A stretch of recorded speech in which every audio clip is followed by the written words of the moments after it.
Hello and welcome back to the channel. In this video I'm going to take you through a breakdown of this wonderful Chinese water deer that I got at the very end of March. I didn't get around to butchering this until the 14th of April, and you'll see when I start the breakdown that it's got some of the hair beginning to come out. So this is normally what happens when you have a carcass that's been hanging for that length of time in the cold room. It starts to lose some of its hair. So I've just got my ladder set up in the garden here, and I'm hanging this on a couple of meat hooks, and they're just suspended from some butcher's twine that I've got holding it onto the apex of the ladder. So the first thing I'm doing is just taking the pelt from around the legs. Now this is something that I've sped up, and I'm just trying to get my hand in there as well to sort of separate the pelt. You can do this on a carcass, it's quite easy, and I'm just taking away that skin, and you want to try and unwrap the carcass so that you're moving the outside away from the inside, so you're folding it back on itself. And I'm just taking the same with the other leg now. I'm just slicing up the inside.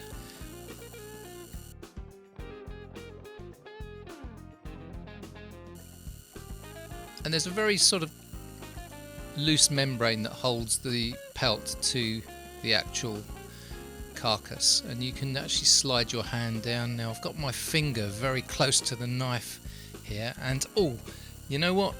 That actually hurt quite a lot, and I carried on for a bit, but to be perfectly honest, I did actually nick my finger right on the edge, and it although it didn't start bleeding initially, when I was putting pressure on the pelt it did. So cut to the gloved image of me now having bandaged my finger up so that it wasn't going to cause any problems, and I could carry on with this breakdown. So just taking the pelt off, and you can see the hair coming out quite readily. That usually happens on a carcass after it's been hanging for a while. It was in pretty good condition, and I was quite surprised. It still looked very red for hanging that length of time. So this was taken at the very end of March. I think it was taken on actually the very last day of the season. So the season for Chinese water deer runs from November the 1st to the 31st of March.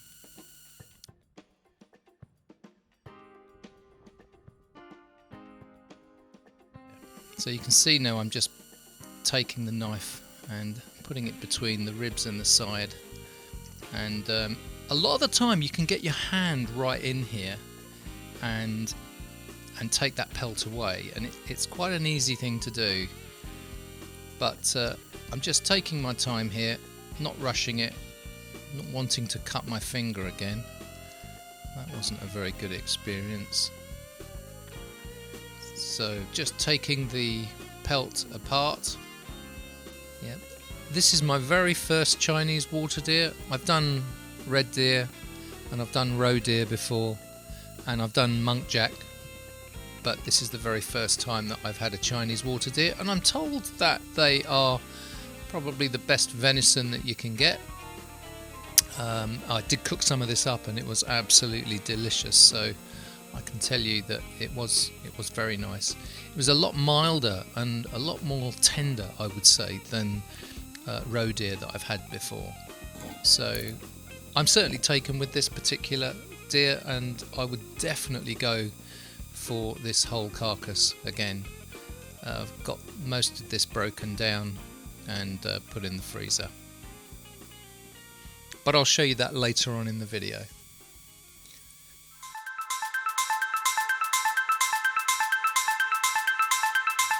So I have turned the whole carcass around so that now I have the back of the carcass facing me, and I can continue to use the knife, pulling on the pelt to release it, and just using the knife to remove that membrane that's holding that pelt onto the leg.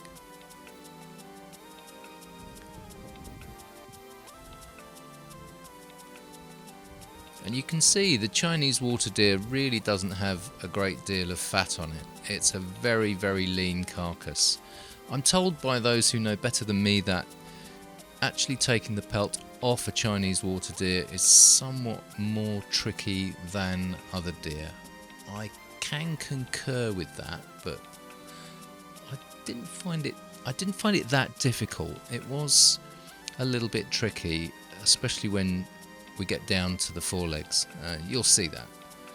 So I'm just going through the tail here with the saw, and then I'm just releasing the pelt and peeling it back as I take it further down. Sadly, I didn't have a means of adjusting this ladder any higher, so this meant that I was bending down all the time. So with that pelt right down by the neck of the animal, I can then start to release that pelt from the forelegs, and I do a pretty similar thing as I did on the back legs by running slitting the pelt down towards the knee or the elbow of the animal, and then further pulling that pelt down. But you can see I've just sped this up a bit because it did take a fair bit of time. Just trying to release the neck, and there I am sliding the knife down to split the pelt, and then just paring it away from the forelegs, and then it's literally just pull the thing down from around the neck once you've released both those forelegs. Trying to keep everything as clean as possible by actually sort of turning the pelt away from the meat once you've actually released it. There we go, and that's both forelegs released, and then it's just taking it off the neck like so. There we go. So trimming the bruised areas of this pelt I think are quite important. I didn't want any blood-stained or bruised meat. Doesn't really taste very nice. It has a very irony flavour, and I'm not keen on that. This particular deer was not a headshot. It was a body shot, and so it obviously entered the chest cavity, but in doing so it damages a fair few structures. So I always remove that when I get the opportunity to do so. I don't usually want that meat in my trim pile, so I just take a little bit of time making sure I get rid of all that detritus that you get with a body shot. The last couple of deer that I've butchered have been headshots, so it means that you can actually utilise a lot more of the meat around the rib cage where you don't have that damage. And the other thing about a bullet puncture wound is that it draws in lots of fur, so that's also a problem. And you get a small entry wound, but you get quite a large exit wound if it's a particularly close shot as well. And it depends obviously on the rifle that you're using to hunt, but I'm removing quite a lot of bruised meat here, which is no real use to me. Okay, last bit of trimming of the carcass now, just removing some of these side pieces and some of the fat. This isn't really that much cop, but venison fat doesn't really taste that nice, so I prefer to use pork fat if I'm going to be making sausages, so I can get rid of most of this. And just finally trimming up the carcass, making it look a little bit smarter. And once that's done, we will take off the breastbone and remove the hands, and then we can get down to the primals.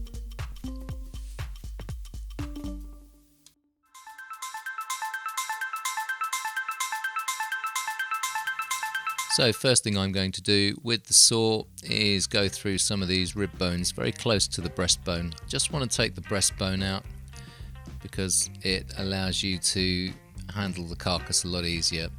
It is quite difficult sawing through deer bones, not because they're big, it's really because they're quite small and fiddly and they tend to move around. and anyone knows that when you're trying to use a saw, that's not always an easy thing to do. I mean, you could, with a decent pair of garden secateurs, snip through that breastbone and remove it just by clipping through each of the ribs. So I'm going to leave that for a second, and I've moved on to one of the hands, and I'm just taking that off. They're very loose joints in the hands, and it's almost like when you're taking them off that there is no actual bone-to-bone contact. There is, but it's not a very defined joint, and when you move the knife through it, it comes off really quite easily, and they are a joy to remove. So we're just removing the second one now. You'll probably see this a little bit clearer. Knife goes straight in just above the hand, and you're sort of manipulating the hand to make space for the knife between that and the carcass, and it comes off very, very readily, as you can see. Now, I'm actually going to give this a little rinse with some water here. Not everyone does this, but I prefer to do it because sometimes when you have a chest shot, you get clots of blood collecting around some of the joints, and it's just kind of one of those things that I like to do just to clean these joints up. Once I get them in the kitchen, I'll give them a good rinse under cold, fresh running water anyway, just to remove any of that. But whilst whilst I've got it in my hand and I've got a cloth handy, I'll do it here. And you can see the colour of that water changing quite dramatically, just to indicate that there's actually quite a lot of blood on there. So now finally we can take off the breastbone. A couple of sharp tugs with the saw, and it comes away. There we go.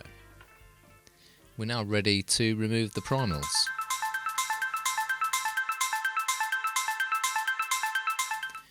With the carcass on the bench, we can now start to remove the primals, and the first thing I'm going to do to the carcass is get rid of the neck.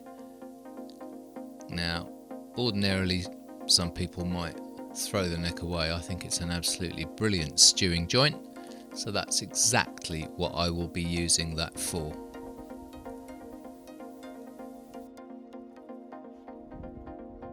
So the next thing we're doing is we're removing the fillets.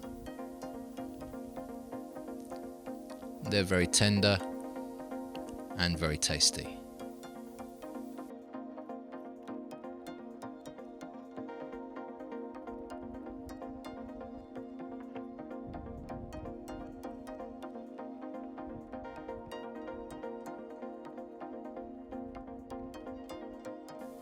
And they just come out very, very easily. Once we've got those two very tenderloin pieces of meat out, we can find the top of the hip and remove the legs as a pair. And we always saw through the bone and cut through the meat, and that's the way you do it. We don't like cutting through meat with a saw. We always use the knife for that.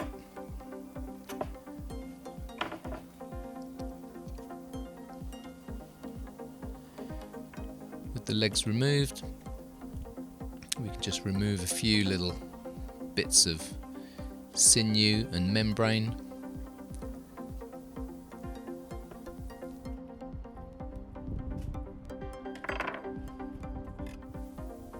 And that just helps us find the centre line where we can cut with the knife down to the bone, and then we can get the saw in there and separate those two legs.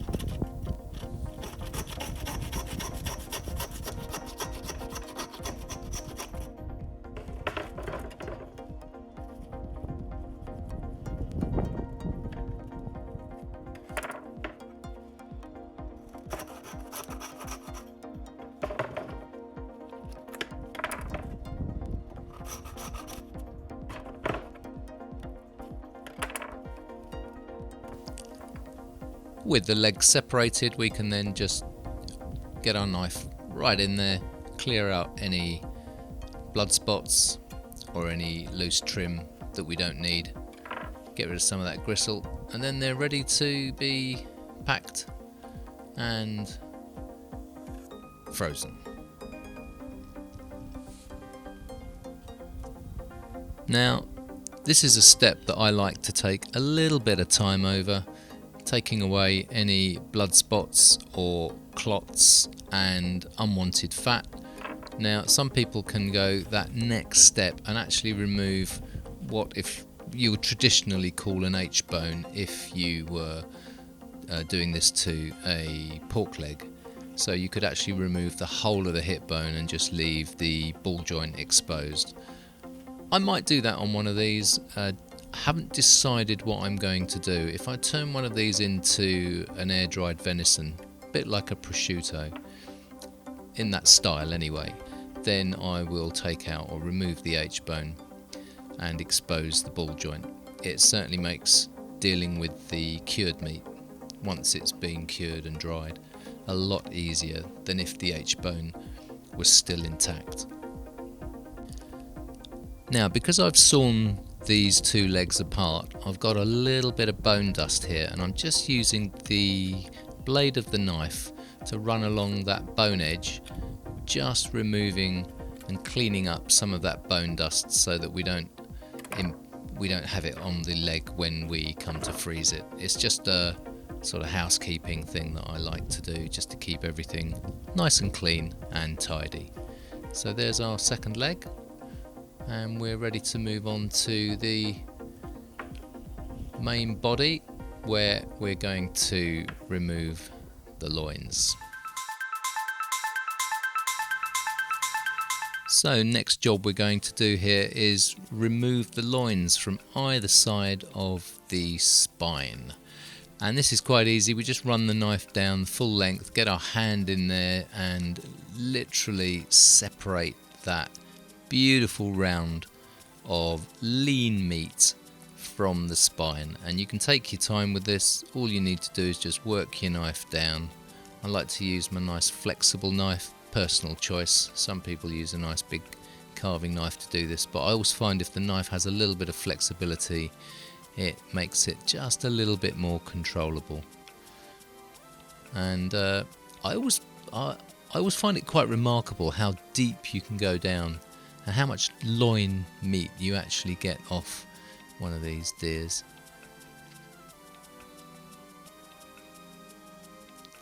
And in my opinion, this is the gold standard cut of the deer, personally. It's one that I really like to cook, and there is one I did earlier on the channel where I cooked up the loin of venison, and it's actually one of these loins of venison. I'll leave a link in the description, so if you want to see how I cooked it and the process for that, it's not a scary process, it's quite simple. Just follow a few simple steps, and even if it's not absolutely perfect, it is recoverable, and I show you how to do that in the video as well, so there's nothing to be fearful of when using this sort of meat. You can always get a good result. But you can see with the loins, we just run the knife down the ribs as that loin comes off. You can see I'm sort of rolling it away and just keeping that knife nice and flat against those rib bones, and it comes off there. So you're taking off the loin and the breast all in one go. And what we'll do is we'll separate the breast from the loin once it's flat on the table.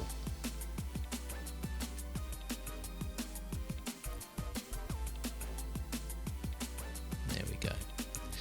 And you can see there's some dark meat. That's where the bullet went in. We're just going to cut that out. We don't want that meat. That can go. That'll have a tainted flavour. But the rest of that will make absolutely brilliant trim. So we don't want that. Now, if you do have a pet, you can dry those bits, and they make absolutely fantastic pet chews. So don't throw them away if you know anyone who has a dog. because they are absolutely stunning bits of meat, and dogs love them. So there's our first piece of loin. Here's our end piece, and we've got the middle piece there, and you'll notice I leave the skin on. I do that just because it's easier, and when I come to cook them I'll take it off then. Now we'll do the same, we'll do exactly the same with the second loin, and I'll speed that whole process up so it doesn't bore you.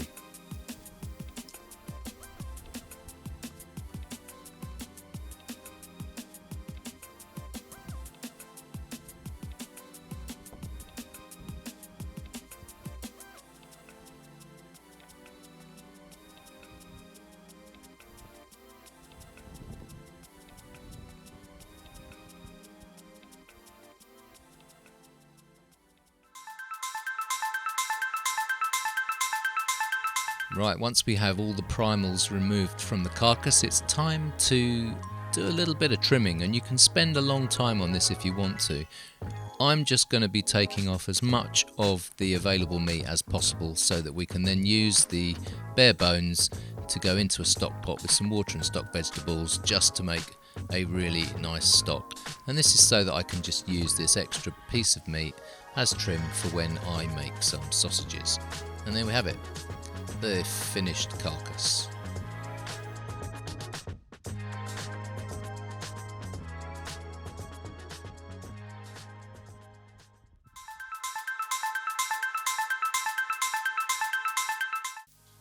So here we are, here's the finished article. We have 2 wonderful legs, 6 pieces of loin and 2 tenderloins, a neck, 2 hands and a pile of trim. Absolutely stunning piece of meat. It looks fantastic, and I'm going to show you now in the next section of the video how I vacuum pack this and get it all stuffed away in the freezer.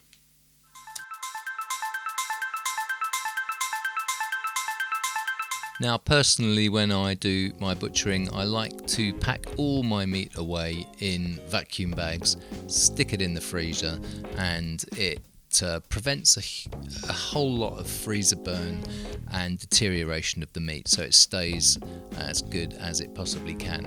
So these legs I'm putting in with the bone. If you want to avoid damage to your vacuum bags, you can remove the bones. I've used a little bit of extra bag to protect those bones so I don't get that problem.